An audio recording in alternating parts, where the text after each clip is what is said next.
행복제도TV는 오늘 지금이 행운이길 기원합니다.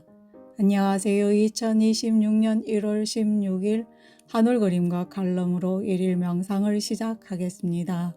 오늘의 생각거리 주취해소센터.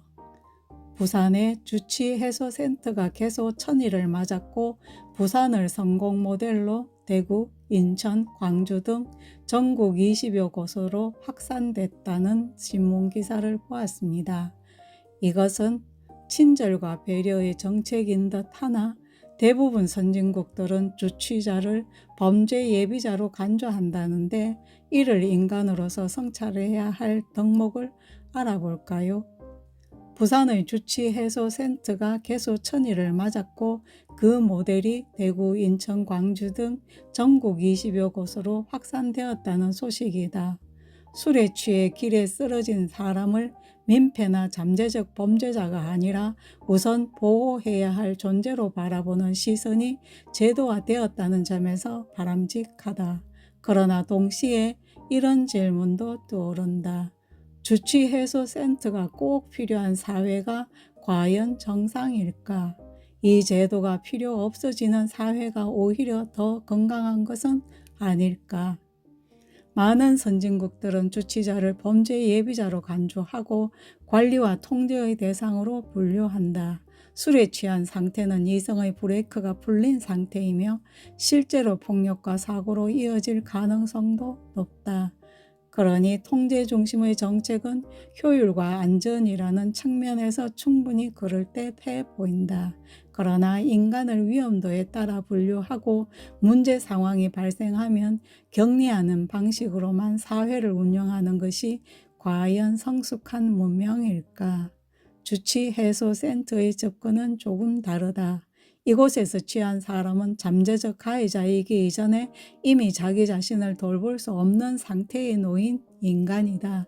다시 말해 그는 위험의 주체이기 전에 취약한 존재다. 인간은 누구나 무너질 수 있고 판단력을 잃을 수 있으며 삶의 어느 순간에는 타인의 손에 의지해야 한다.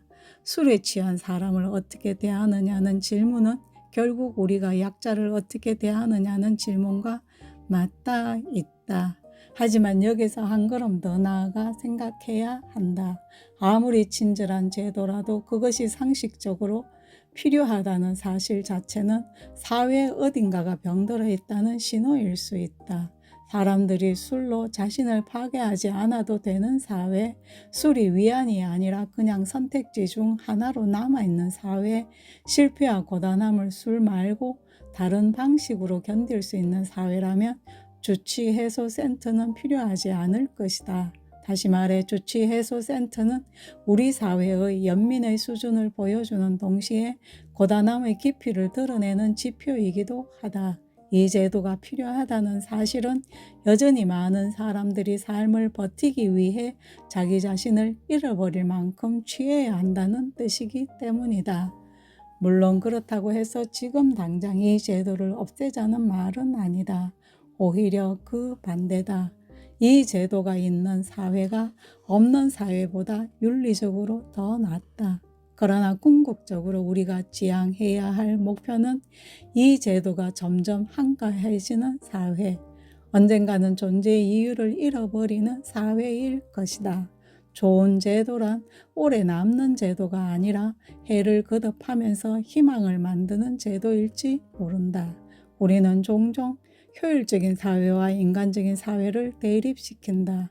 그러나 진짜 어려운 과제는 인간을 존중하면서도 그가 파괴되지 않아도 되는 조건을 만드는 것이다. 술에 취한 사람 하나를 어떻게 대하는가 하는 문제는 사소해 보이지만 사실은 사회가 인간을 얼마나 몰아붙이고 있는지 그리고 그 몰아붙임을 얼마나 성찰하고 있는지를 보여주는 거울이다. 주취해소센터는 술 취한 사람을 구하는 공간이기도 하지만 동시에 우리 사회가 아직 완전히 냉혹해지지 않았다는 증거이자 아직 충분히 건강하지는 않다는 고백이기도 하다. 우리는 범죄를 관리하는 사회가 될 수도 있고 삶이 그렇게까지 무너지지 않도록 지탱해주는 사회가 될 수도 있다. 주치해소센터가 필요 없는 사회, 그것이야말로 우리가 진짜로 도달해야 할 정상의 모습일 것이다. 감사합니다.